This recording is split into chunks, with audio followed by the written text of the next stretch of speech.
से होती थी। यहां तक कि हिंदू मंदिरों से भी ये लोग पैसा ले लेते थे। बहनों और भाइयों, मैं तो आपसे एक ही बात कहने के लिए आया हूं।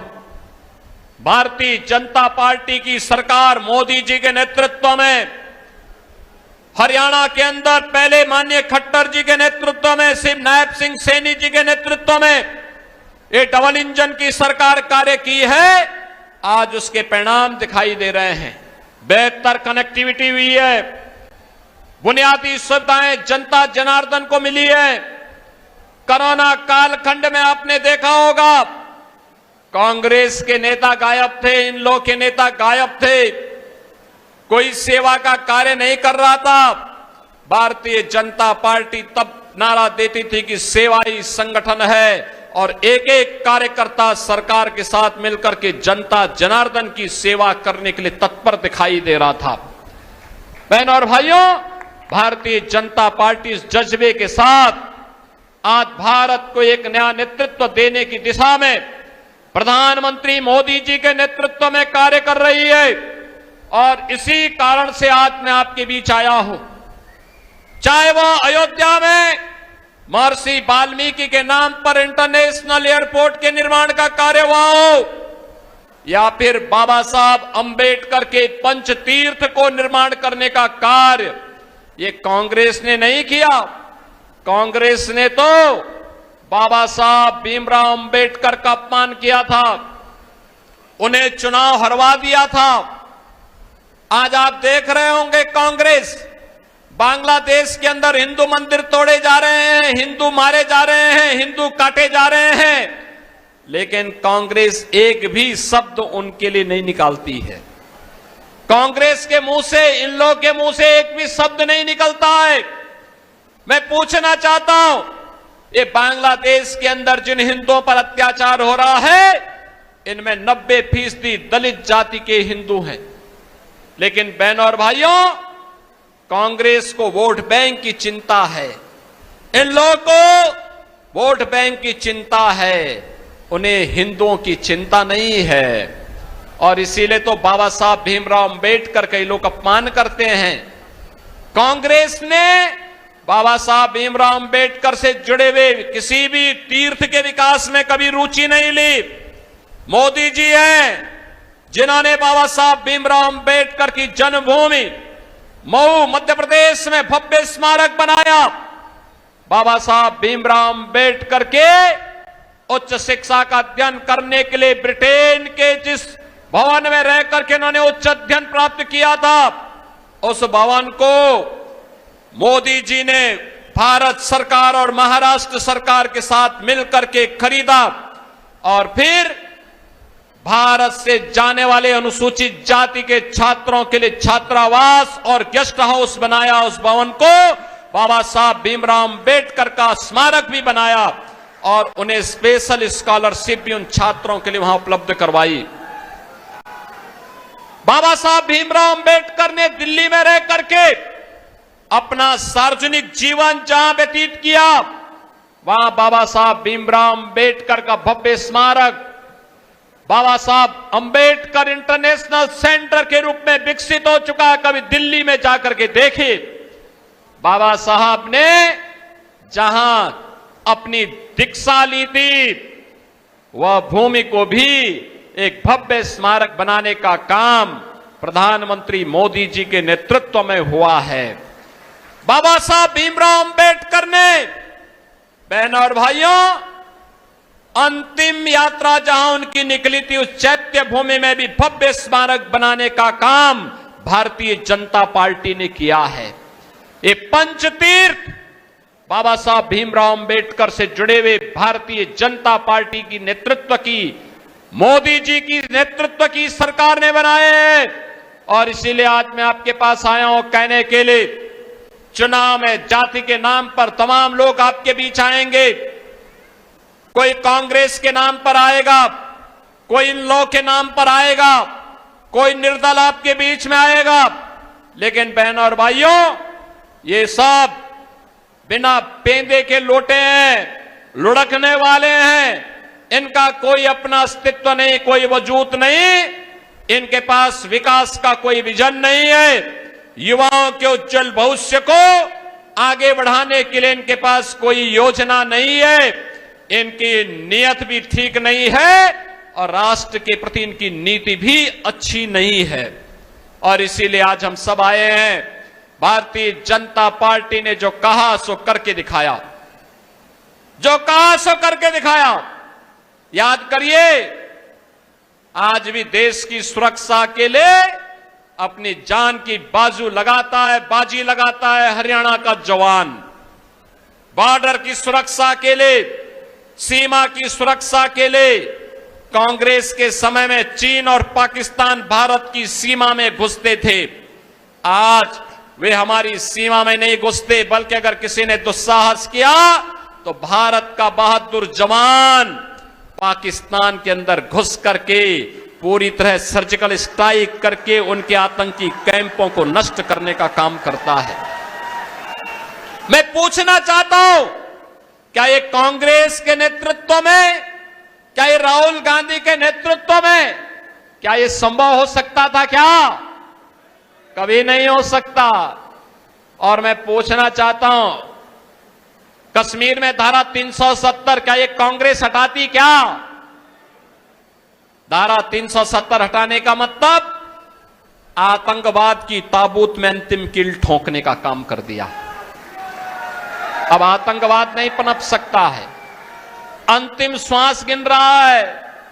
ये छोट-मोट घटनाएं जो होती है ना, ये मान के चलिए जब दीपक बुझता है ना तो वो तेजी के साथ जलता हुआ दिखाई देता है। याद रखना, ये तेजी के साथ, उतनी तेजी के साथ बुझ भी जाएगा। आतंकवाद सदैव के लिए समाप्त हो जाएगा भारत के अंदर से।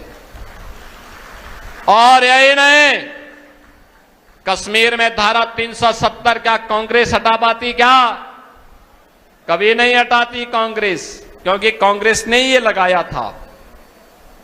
और मैं पूछना चाहता हूं, क्या अयोध्या में राम मंदिर का निर्माण और रामलला को 500 वर्षों के बाद एक कांग्रेस बिठा पाती? क्या ये काम कर पाते? क्या बहनों और भाइयों, मैं यही पूछने के लिए आया हूं, ये इन लो हो या कांग्रेस, ये न विकास करा सकते हैं, ये न आपको सुरक्षा दे सकते हैं, ये न बेटी को सुरक्षा दे सकते हैं, ये न व्यापारी को सम्मान दे सकते हैं, ये किसानों को खुशहाल नहीं कर सकते हैं। ये लोग किसी भी प्रकार से देश को सुरक्षा नहीं दे सकते, आतंकवाद से नहीं लड़ सकते, नक्सलवाद से नहीं लड़ सकते, उग्रवाद से नहीं लड़ सकते, और ये आपकी आस्था का भी सम्मान नहीं कर सकते। जब ये किसी लायक नहीं है तो इन्हें वोट के लायक क्यों बना रहे हैं? वोट भी मत दीजिए इनको। और यही आह्वान करने के लिए आया हूं मैं कि आप सब जो आपके वर्तमान को और आपके भविष्य को उज्जवल बनाने में योगदान दे, उस भारतीय जनता पार्टी को वोट दें। और उस भारतीय जनता पार्टी ने एक योग्य और कर्मठ नेता को, श्री कृष्ण वेदी को आपके बीच में प्रत्याशी बना करके उतारा है। कृष्ण वेदी प्रदेश सरकार का एक कर्मठ मंत्री, कार्य करने का जज्बा है। अनुसूचित जाति में किसी भी जाति का हो, सबको गले से लगाने का जिसके अंदर जज्बा है,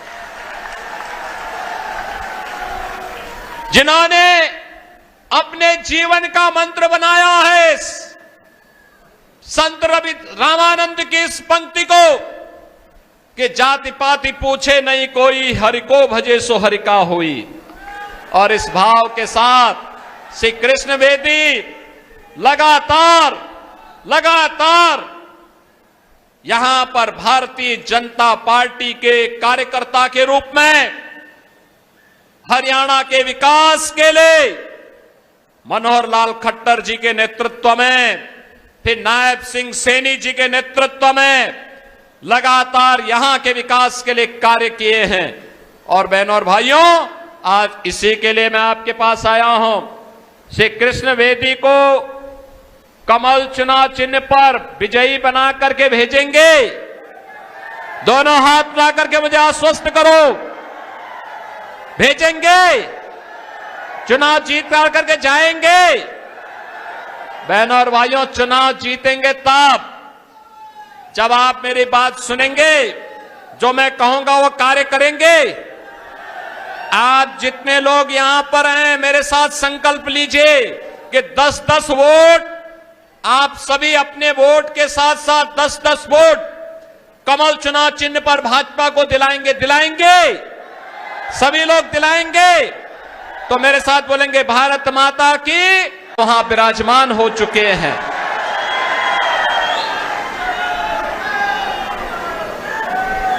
बहनों और भाइयों, मैं पूछना चाहता हूं, जिस राम के नाम से हमें भवबंधन से मुक्ति मिलती है, जिन प्रभु राम के छूने मात्र से भी एक पत्थर तैरने लगता है,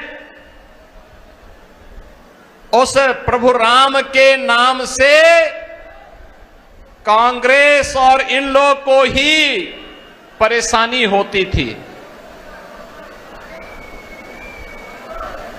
अगर आजादी के तत्काल बाद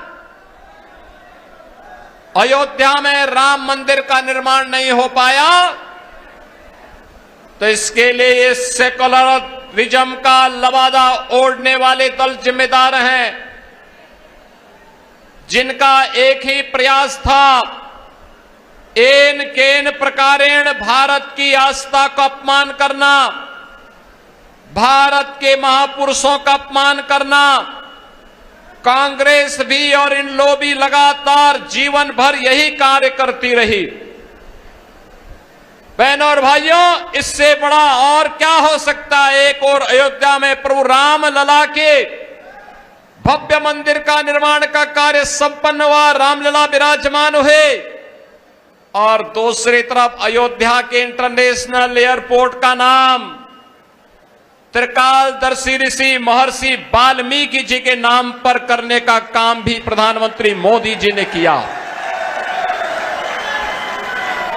बहनों और भाइयों, मैं इसीलिए कह रहा हूं, ये कांग्रेस हो या इन लोग, ये जितने भी दल हैं, ये अपने परिवारवाद में इतने मस्त हैं।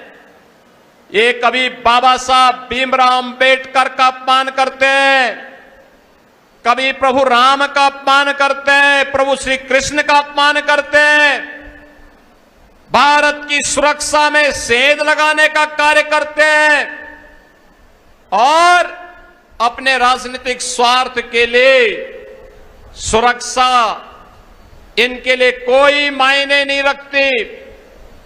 जब भी इन्हें सत्ता प्राप्त हुई, अनुसूचित जाति के लोगों पर अत्याचार, जब भी इनको सत्ता प्राप्त होती है, सुरक्षा पर सेंध लगाना, दंगा कराना, यही इनका कार्य रहा है। और यही कारण रहा है कि कांग्रेस ने अपने आजादी के बाद सबसे लंबे समय तक देश के अंदर शासन करने के बावजूद एक भी एयरपोर्ट का नामकरण महर्षि वाल्मीकि के नाम पर नहीं किया। एक भी एयरपोर्ट का नामकरण संत रविदास जी के नाम पे नहीं किया। एक भी एयरपोर्ट का नामकरण इन्होंने बाबा साहब भीमराव अंबेडकर के नाम पर नहीं किया। यहां पर तो लोग करते थे केवल अपने नाम पर, अपने पूर्वजों के नाम पर। बच्चा पैदा बाद में होता था, पहले उसका नामकरण हो जाता था, उनके नाम से किसी एयरपोर्ट स्टेडियम का नाम रख दिया जाता था। और इसीलिए आज जब ये विधानसभा हरियाणा का चुनाव हो रहा है, तब मैं आपका आह्वान करने के लिए आया हूं। याद करिए 2017 के पहले उत्तर प्रदेश की स्थिति क्या थी। आबादी का सबसे बड़ा राज्य किन स्थितियों में था। हर तीसरे दिन दंगे होते थे, अराजकता चरम पर थी, बेटी सुरक्षित नहीं थी, व्यापारी का कोई सम्मान नहीं था और अराजकता चरम पर थी, विकास बाधित था। आज बहनों और भाइयों, प्रधानमंत्री मोदी जी के मार्गदर्शन में उत्तर प्रदेश की डबल इंजन की सरकार ने दंगों से सर्वथा मुक्ति प्राप्त कर दी है। अब पिछले 7.5 वर्ष में एक भी दंगा उत्तर प्रदेश के अंदर नहीं हुआ, एक भी दंगा नहीं हुआ, क्योंकि दंगा करने वालों के लिए इस सामने उपकरण खड़ा कर दिए हैं कृष्ण बेदी ने पहले ही।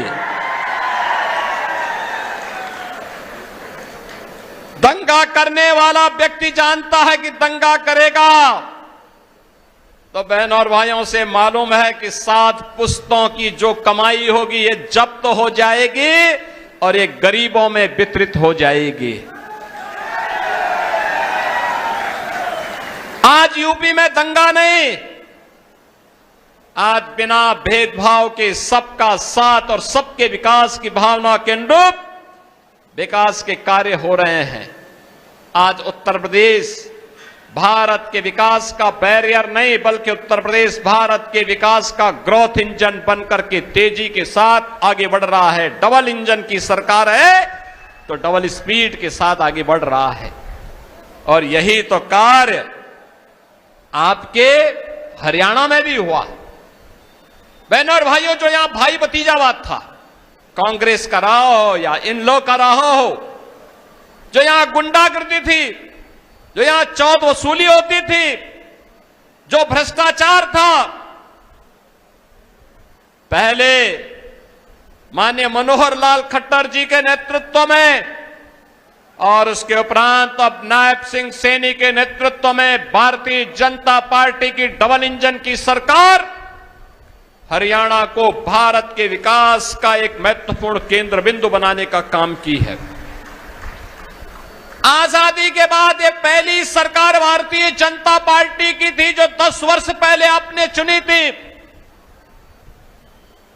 यहां पे मनोहर लाल खट्टर जी के नेतृत्व में हो या नायब सिंह सैनी जी के नेतृत्व में, जिस सरकार ने बिना भेदभाव के शासन की योजना का लाभ हर गांव, हर गरीब, हर किसान, हर नौजवान और बिना भेदभाव के हर जाति, हर मत और हर संप्रदाय तक पहुंचाने का काम किया। आवास की सुविधा हो, शौचालय की सुविधा हो, हर घर नल की योजना हो, हर घर की कनेक्टिविटी हो, अधिकाधिक नौजवानों को नौकरी और रोजगार के साथ जोड़ने का कार्य हो, बेटी की सुरक्षा हो, व्यापारी का सम्मान हो, धर्मस्थलों के पुनरुद्धार के लिए कार्य योजना बनाने का कार्य हो। ये सभी कार्य द्रुत गति से पिछले 10 वर्ष के अंदर हरियाणा के अंदर देखने को मिले हैं। आज हरियाणा परिवारवाद का नहीं, भ्रष्टाचार का नहीं, बल्कि भारत के विकास का एक केंद्र बिंदु बनकर के उभरा है, तेजी के साथ उभरा है। और अगले 12-15 वर्ष जिनके बारे में प्रधानमंत्री मोदी जी ने कहा है, अमृत काल का यह अवसर भारत को विकसित भारत के रूप में स्थापित करना है, तो इसके लिए हमें जाति, मत और मजहब से ऊपर उठ करके अपने देश के बारे में सोचना पड़ेगा। देश के बारे में बहनों और भाइयों, मैं तो आपसे कहने के लिए आया हूं, आज आपसे मैं यही कहने के लिए आया हूं, याद करिए, इन लोगों का हरियाणा के बाहर कोई अस्तित्व नहीं। एक अकेले कोई विकास कार्य नहीं करा सकता, इनकी क्षमता भी नहीं है, तो उसे वोट देने का मतलब आपका वोट बेकार जाना है। कांग्रेस अपनी विघटनकारी मानसिकता के लिए जानी जाती है। आप देख रहे होंगे कांग्रेस के नेता और नेता प्रतिपक्ष लोकसभा से राहुल गांधी के वक्तव्यों को देख सकते हैं। जब भारत के बाहर जाते हैं, भारत की संवैधानिक संस्थाओं पर प्रश्न खड़ा करते हैं, आस्था पर प्रहार करते हैं। भारत की गुरु परंपरा